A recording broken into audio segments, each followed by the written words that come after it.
One big mistake in franchising can cost you everything: your life savings, your retirement, your kid's college fund. It's not a risk-free investment that some salespeople make it out to be. Now, I've been franchising for over a decade. I run an 8-figure franchise business. I've helped dozens of other people get started and scale. So I've seen and experienced it all. Franchising can be an amazing vehicle to build life-changing cash flow and wealth if you do it right. So forget everything you think you know and let me show you how to actually do this without getting screwed. Now, the first step sounds obvious, but almost everybody skips it, which is you have to get really clear on your goals. Like, why do you want to own a franchise? Why do you want to own a business? There's some people that just want to make money. They say, listen, I don't care what I do. As long as I'm making money, that's my goal. There's other people that really want freedom, right? They want to build a business with their kids, maybe who are graduating college. Maybe they want more time to spend with your young kids. So they're at home. Maybe they travel too much, right? The key insight here is you got to start with you. Like, what do you want? Because when you own a business, and specifically a franchise, your life will now evolve around that for a period of time. You will eat, sleep, and breathe the business. You won't stop thinking about it, right? You need to start with yourself and really get clear on what it is that you're trying to achieve here, because you don't want to optimize for the wrong thing, right? If you optimize for time, right, the time with your family or whatever it is, but then you get into a business that's like 24/7 operation, and you turns out that like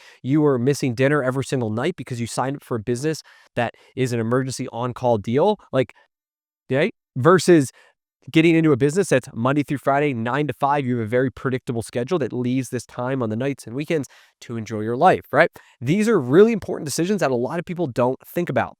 But it starts with that. Really give some reflection on that. Then we get into exploring the opportunities. There are 3,000 or more different franchises out there. It's overwhelming, the number. But the truth is, I would say it's something like 80% of them are crap. They are founders who have a great business by themselves, and someone sells them on this idea that, hey, you should franchise this. And so now they pay a lawyer $50,000 or whatever it is, and they get an F.D.D, they get all this stuff, they get a website, maybe they go to some trade shows, and they start franchising the business. They start selling it, but they don't have like a support team. They really don't have great systems. Their ops manual was put together with ChatGPT based off of like a bunch of loose documents, and it's a bunch of slop, right? There's all these things that, like, on the surface, the brochures may look good, but the reality is they don't really have the systems, and they're not dedicated on it. Because franchising, to be really successful, the franchisor needs two components. They need industry experts. So that's like somebody who knows the business inside and out, the restaurateur, the painter, the like turf guy, the auto repair guy, the senior care, like whatever the thing is, you need people who are world-class experts in that. But then a great franchisor, there's this whole other component, which is systems and training and community and support, right? Now, every franchisor needs to have that, and you can't have one without the other. And so what I'm really looking for when I look at brands and I talk to people about brands is they need both. Who are the people on your team that have industry knowledge and are experts in this field? And then who do we have that are franchising experts that know, like, how do we attract great candidates? How do we vet people? Because franchising is like a partnership. If you're a franchisee buying into a brand, you're now like a partner in the brand. They're a partner in their business. And so if they don't pick the right partner, it's not good for anybody. So they need to have that solid system. And then it's like the support, the community, how franchisees communicate. How do we share ideas? How do we run great meetings and conventions where we bring everybody together? Right? All these things that are part of what makes a good brand, that it's not just on the surface. Like, you got to go deep. And it's really hard, honestly, to go out there. There's a number of companies that are trying to do this from a technology basis, building these databases and AI matching tools and all this stuff. But like, a lot of it is still like they're using the surface level things to try to determine that. Then you've got like these rankings, Entrepreneur 100, and you've got, Franchise Times and these different sites. The truth is, those brands pay money to be on those lists.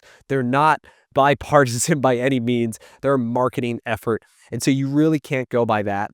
The other option is you work with brokers. So a franchise broker is somebody who you'll work with, and they present you options. Now, there are really great brokers and there are really bad ones. Let's start with the really bad ones. So there's people out there who will just literally take the 5 brands that, they know the most, and they just like every single person that comes through gets the same 5 brands, like whatever's hot. And then there's other brokers, and I put myself in this camp. We are franchise brokers. I run a team, and like our team works with you one-on-one to go through all these things. Like, what are your goals? What are your skills? Where do you live? What's your budget? What type of business do you want to run? X, Y, and Z. And then we take a curated list and present them to you. If you want my help, you can work with our team. It's overwhelming. It's completely overwhelming to do this. And so this is really what you need to kind of figure out is what type of business do you want to run? And just because a business is good for me doesn't mean it's good for you. We go back to this personal goals, right? Sometimes a franchise might be a good stepping stone, right? It might be the one that like helps you quit your job and gets you on the path of where you want to go. But that same business might not be the one that you can scale to 8 figures.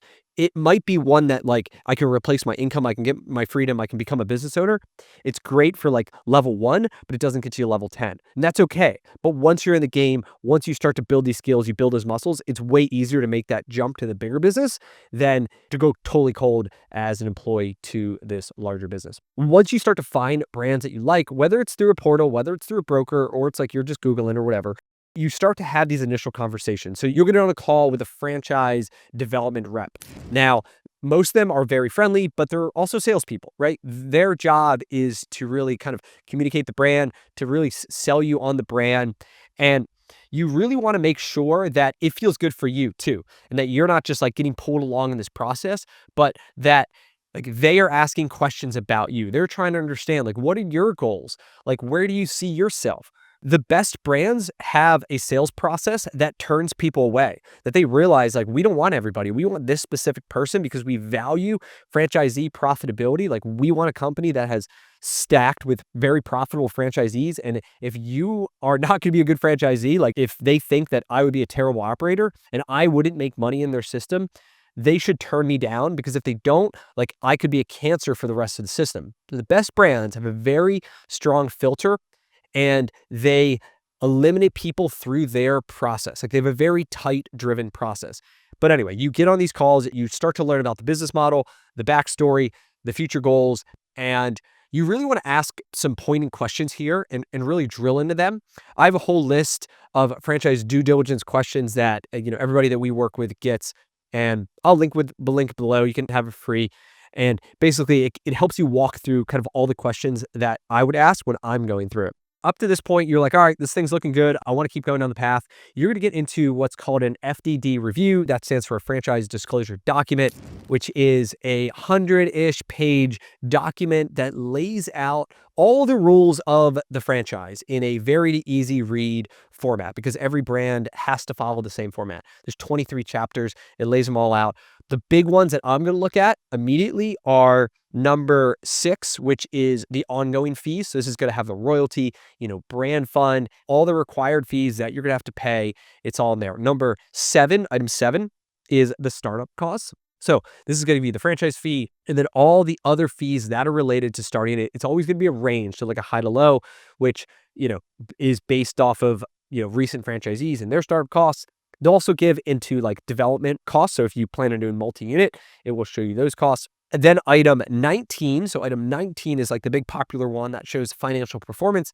Brands have a lot of different things they can show you. They can show you nothing. They can show you everything, like P&Ls of every single franchisee by month. They're the best. Not many have that. They can show you like gross sales, margins, whatever information they want to show you, as long as they follow some like rules around like not eliminating too many people. They can be really deceiving too. Like sometimes brands show you things to make it really look good, but it's like the corporate location, it's been around forever, and it doesn't really tell you the condition of the franchisees, which is really what you're after here. And then you keep going, right? Now, at any point, you can drop out. If you said, hey, like I don't like this F.D.D, there's things in here that I think are complete garbage, you can drop at any point here. But let's say you want to keep going. Then you start to get into validation. Now, in the validation, this is where you get to speak to other franchisees and you get to hear the truth. And there's a couple different ways you can do this. Number 1 is you can just go to the back of the F.D.D and you can find in one of their exhibits the list of every single franchisee.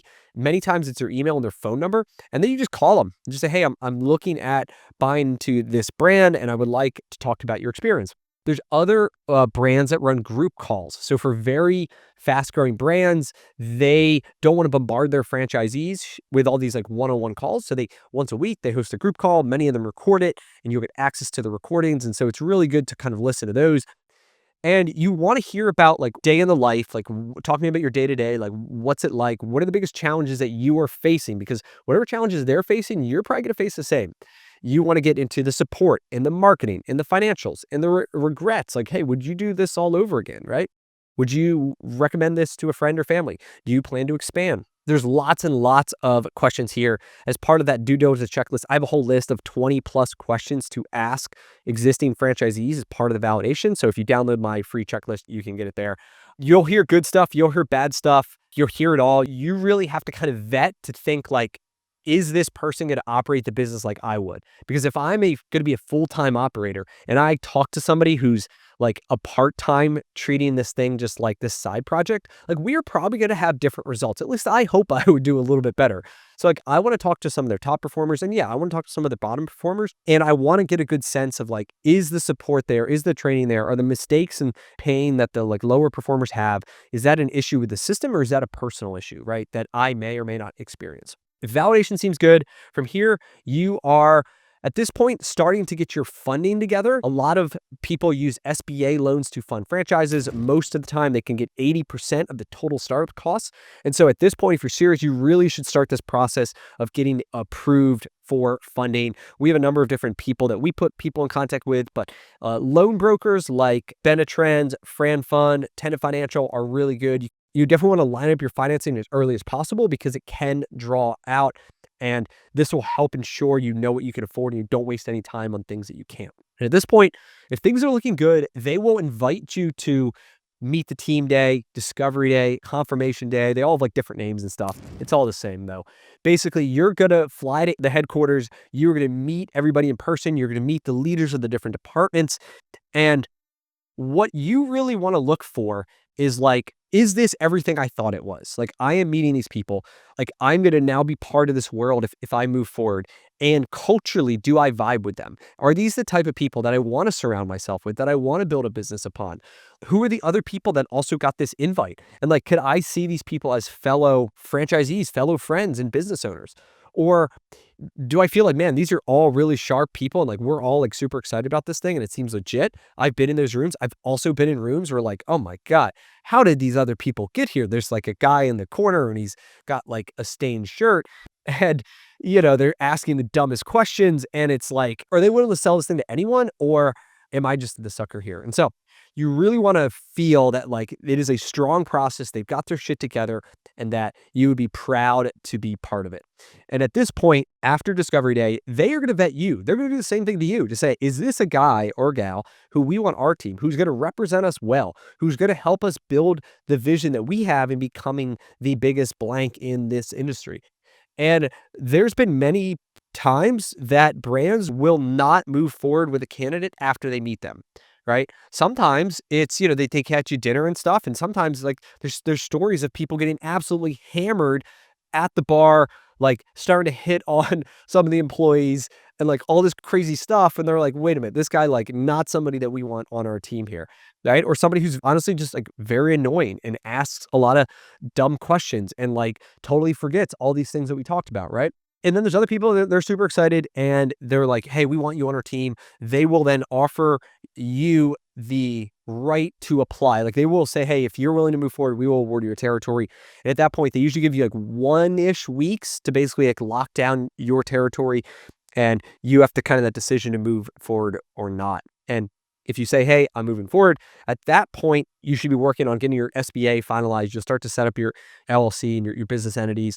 And then you have to sign the franchise agreement. Now, as part of the process of signing the agreement, you should get it reviewed by a franchise attorney. A franchise attorney normally charges about $2,000 to $3,000 to go through the entire document and really like just point out a lot of things to bring them to your attention. In some cases, they can help you negotiate or change certain things. Other times, there's nothing that they can help you negotiate, but you do it more to make sure that you fully understand what you are signing. Okay? That's the big takeaway here is a franchise attorney will help you make it abundantly clear on terms of what you are agreeing to. You may not like it. You may think this sucks. But at the end of the day, the franchisor needs to protect the entire brand. Like, I own 35 Midas shops. Like, I am a top performer. If I have a neighboring franchisee who is not up to brand standards, who's ripping customers off, whose shop is a total mess, who is using like dangerous equipment, right?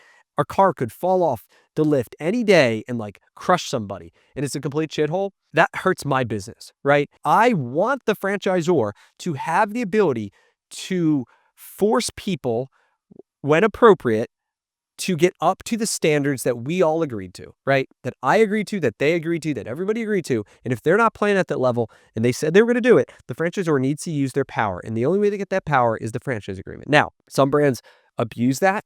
Some brands, it's overreaching in terms of what they ask for and the like conditions that you have to do. And so this is where the franchise attorney comes in and says, hey, listen, this is pretty standard, or hey, this is like totally crazy here. Like, we need to get this fixed. Sometimes they pull out lawsuits that haven't been disclosed of them suing franchisees and franchise, or like tons of stuff. So sometimes they can uncover some really bad stuff that was like hidden all along. And so you definitely want to do this process. It sucks to spend the money on the due diligence, but like, honestly, there are horror stories out there.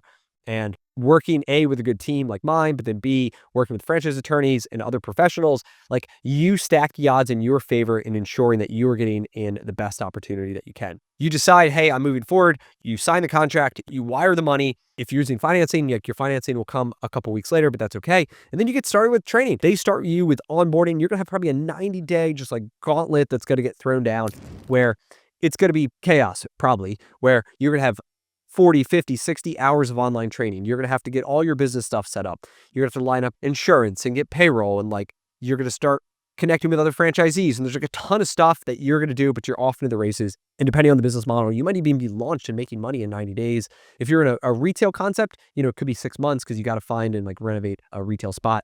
But that's pretty much it. And then you're rolling. And so owning a franchise can change your life. Like, it's changed mine. It's changed so many people that I know. But there's just so many options out there, 3,000 franchises, and everyone has a slightly different process. What I went over today is like what a lot of brands follow if you do it right, right? There's other brands that try to rush this process and they don't give you all this information. And it's really, really like could get people in a really bad situation because they end up getting in a brand that has lofty promises that don't have the support. And then they're locked into this terrible contract and they feel absolutely stuck. Unfortunately, I've talked to these people. They want advice on how to get out, and like, I do my best to direct them. But if you are looking to buy a franchise, the best thing you can do is not get into that situation by ensuring you follow the right process. So anything I can do to help, reach out. And if not, please subscribe. I'll see you in the next video. Cheers.